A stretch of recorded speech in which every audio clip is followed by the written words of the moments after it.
Nous sommes de retour en direct dans cette édition Business World, votre nouveau rendez-vous mensuel dans lequel on vous dit la vérité autour des principaux thèmes économico-financiers.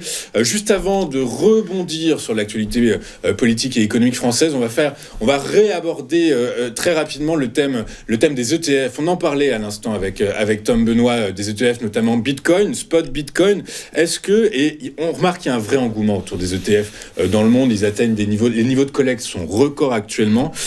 Tom, est-ce que il y a des thématiques ou des secteurs qu'il faut jouer particulièrement actuellement avec les ETF ? Alors déjà, en effet, c'est un sujet intéressant parce que on remarque aujourd'hui que la clientèle qui se porte vers les ETF s'y dirige pour des raisons qui sont les raisons qui jusqu'à présent les faisaient s'en éloigner. C'est-à-dire que c'est assez général. Et c'est vraiment immatériel. Là, on est sur quelque chose de global. Après, il y a différentes catégories d'ETF. Il y a des ETF sectoriels, on peut aller... Mais si on parle d'ETF, pas vraiment sur de l'obligataire, des ETF sur des actions. Parce qu'après, c'est déjà différent. Quand vous voyez des ETF avec des noms comme OAT ou on y va pas, on prend action, c'est pas ça surtout, c'est que vous êtes sur un autre territoire vraiment. Vous êtes sur une autre catégorie, mais on parle plus du même sujet. En gros, là, vous êtes sur l'ETF obligataire, donc sur de la dette, c'est-à-dire OAT, les obligations françaises. Et sur les actions, il y a des choses à dire. Parce que si vous pensez, par exemple, que le luxe ne va pas fonctionner assez généralement durant les années qui viennent. Ce qui est mon avis. Moi, personnellement, dit, je ne vais pas sur le luxe en ce moment pour différentes raisons. Je ne vais pas prendre un ETF sur le luxe puisque je sais que ça ne va pas marcher. Si je pense, par contre, ce qui est mon avis, pour rester concret, je ne prends pas des exemples farfelus, justement, que la pharmacologie va exploser. Définissez-nous la pharmacologie. Aujourd'hui, il y a du diabète, il y a de l'obésité, il y a des cancers, il y a des maladies à tour de bras, des maladies inflammatoires. Ça, c'est traité de plus en plus. Les gouvernements sont assez camarades, si je puis dire, avec les laboratoires. C'est de notoriété publique. Voilà, c'est de notoriété publique. Il y a beaucoup de lobbying, donc... S'il y a une bonne idée, si on trouve un bon traitement, si Novo Nordisk ou son concurrent américain, ils explosent ou les deux trouvent quelque chose de pas mal et qu'ils le mettent sur le marché, il y aura les fonds derrière. La clientèle sera là. Et elle pourra payer. Même si c'est pas elle qui paye directement, mais ce sont les États qui payent. Si vous pensez que ce secteur va exploser, mais que vous ne savez pas exactement, finalement, si la découverte va se porter sur le diabète ou sur le cancer, vous ne savez pas vraiment si vous allez sur la société, justement, comme Novo Nordisk, qui est plutôt dans l'insuline, donc pour le diabète, ou sur une société qui va travailler plutôt dans la cancérologie, dans l'oncologie. Donc vous dites, je prends un ETF sur ces valeurs-là, sur ce secteur. Un ETF, pour qu'on le rappelle à nos téléspectateurs, c'est un produit financier qui regroupe plusieurs actions d'un secteur d'activité. Exactement, c'est un produit dérivé en tout cas. Ou sur une action, c'est un produit, les ETF sectoriels sur plusieurs secteurs. Vous pouvez avoir un ETF sur une valeur. Voilà, vous avez souvent des valeurs justement qui ont des tendances assez antagoniques. C'est le problème. Et c'est d'ailleurs le problème souvent des amateurs qui se dirigent là-dessus en se disant ça va, je prends pas trop de risques, même finalement qui sont sur des valeurs qui vont être. Vous avez toujours un gros point noir au milieu, même quand vous avez quelque chose de pas mal. Vous avez un point noir à côté. Mais donc les ETF sectoriels, c'est quand même assez intéressant pour ça, parce que ça permet déjà d'avoir une grande tendance, quand on a compris la tendance, et c'est bien pour les amateurs, pas pour les experts.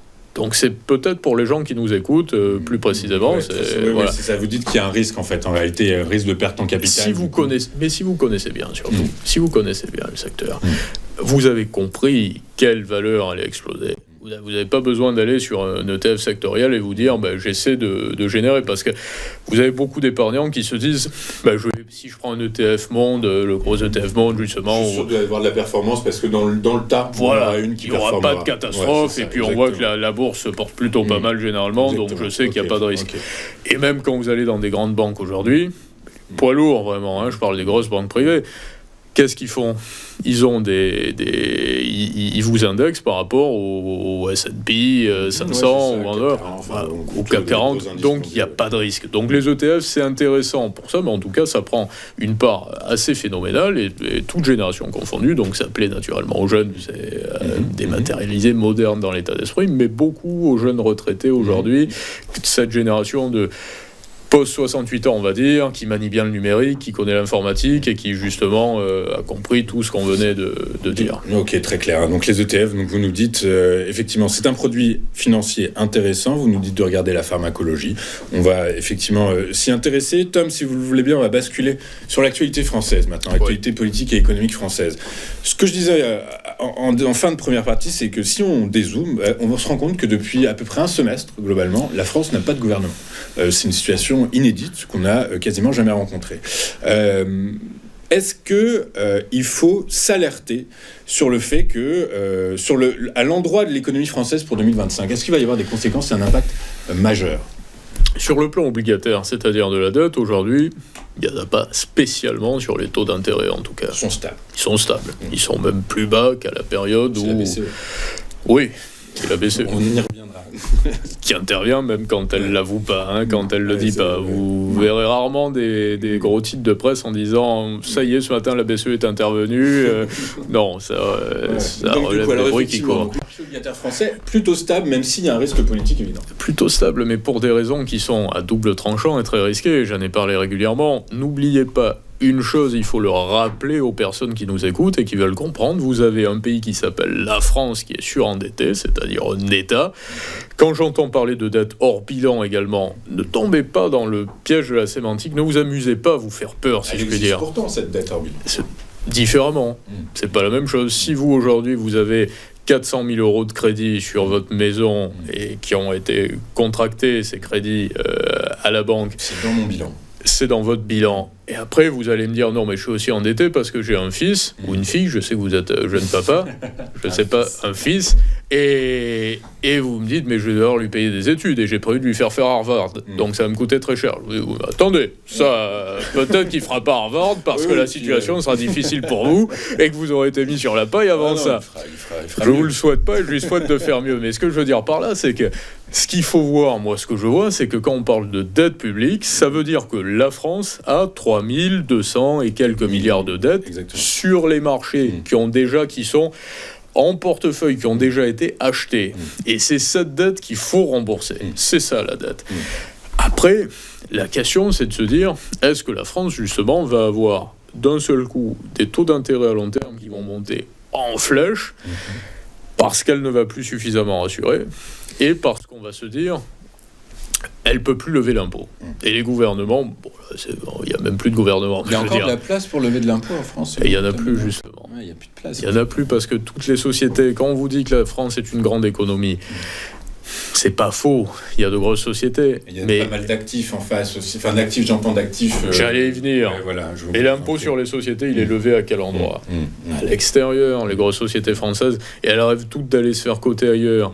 C'est Total qui table sur une double cotation, là, qui est en train finalement de revoir. Mais j'en avais parlé chez vous d'ailleurs, je crois, il y a 6 ou 8 mois, je vous disais, mais évidemment que Total va aller se faire coter à New York. Et là, on est en train de vraiment... C'est pas les seuls. Vincent Bolloré également, qui a délocalisé un peu à Londres, un peu entre Havas et Canal+. Donc vous avez beaucoup de sociétés françaises qui vont se faire coter ailleurs. Et ces sociétés, elles payaient déjà leur impôt sur les sociétés ailleurs, puisqu'elles font leur cash en dehors.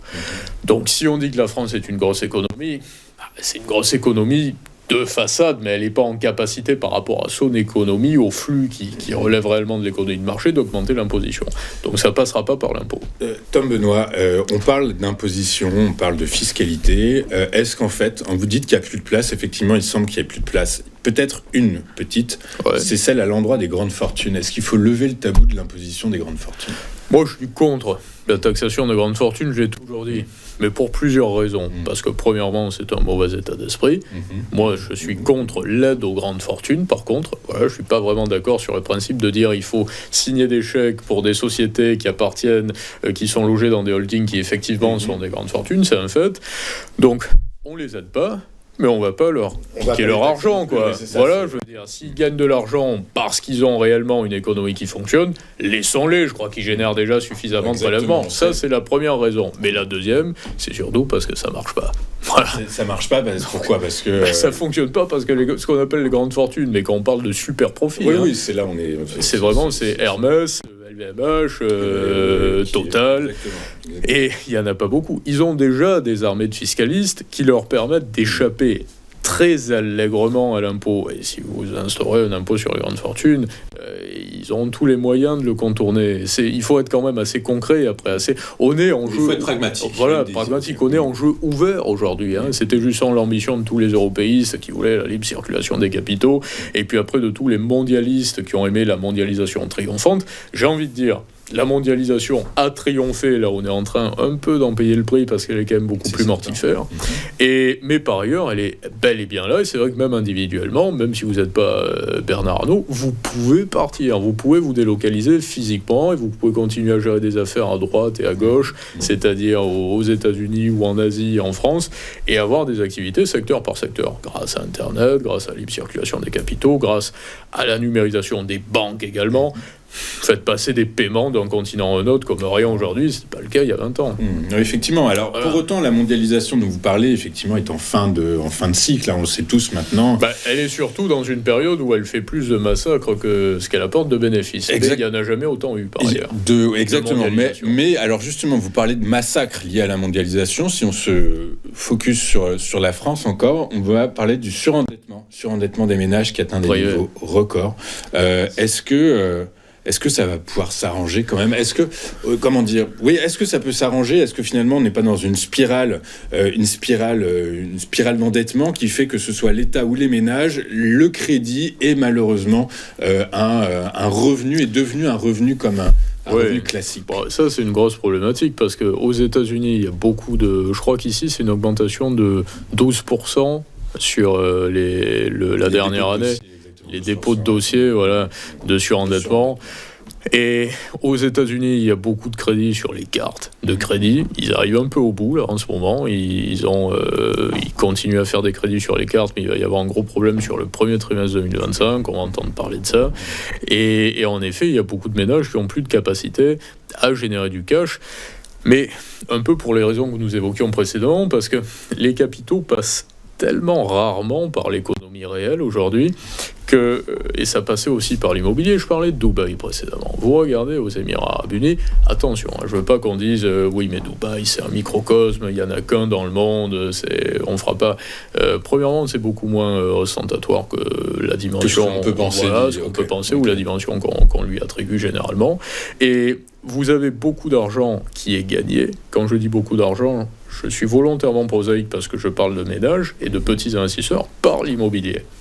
Quand le bâtiment va, tout va, on disait précédemment. Pourquoi ? Parce que si vous obtenez un crédit et que vous investissez dans l'immobilier, vous pouvez être un petit investisseur, premièrement. Et deuxièmement, si vous investissez dans de l'immobilier qui est stable et qui se trouve dans un État ou une monarchie ou un pays en tout cas où vous n'avez pas un gouvernement qui va vous laisser entendre qu'il pourrait peut-être venir prendre directement sur cet immobilier pour rembourser la dette de l'État, vous êtes déjà un peu plus rassuré, déjà un peu plus en capacité de vendre un peu plus cher durant les mois et les années qui viennent. Donc le problème de la France aujourd'hui, c'est que vous avez une situation économique à tous les niveaux, privée, l'immobilier, les entreprises, qui fera que les épargnants ne seront pas en capacité, d'une façon générale, il y en a qui le pourront, mais d'une façon générale, les dossiers de surendettement vont continuer à écloser. C'est que le début. Mais ça ne veut pas dire qu'il n'y en a pas qui vont s'en sortir, par contre. C'est le but. Vous êtes plutôt alarmant, alarmant, si je peux, vous êtes inquiet en tout cas. Même pas, c'est la citation, je vais l'estropier, comme on dit en Provence, mais qui disait celui qui regrette le sens des voiles est pessimiste, celui qui veut changer le sens des voiles est optimiste, et celui qui s'adapte, le sens du vent, celui qui adapte les voiles au sens du vent est réaliste. Et donc le but, c'est de voir la réalité. Sans la biaiser, cette réalité, sans la galvauder. Par des modèles subjectifs. Tom, on va marquer une deuxième page. Je vous en prie. On va marquer une deuxième pause, juste avant d'aborder l'actualité internationale, cette fois-ci notamment le plan de relance chinois, ça y est, qui commence à être connu.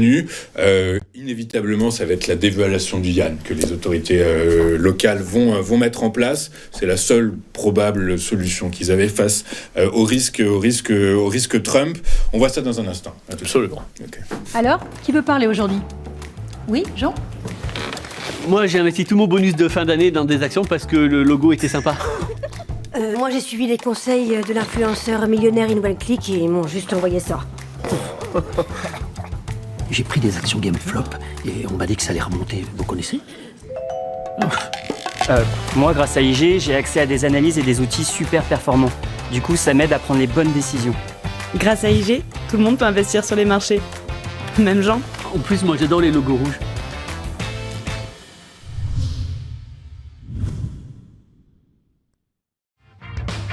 Découvrez le nouveau service incontournable de Day by Day. One Trade for You. Vous êtes un débutant ou un trader chevronné? Ce service est conçu pour vous.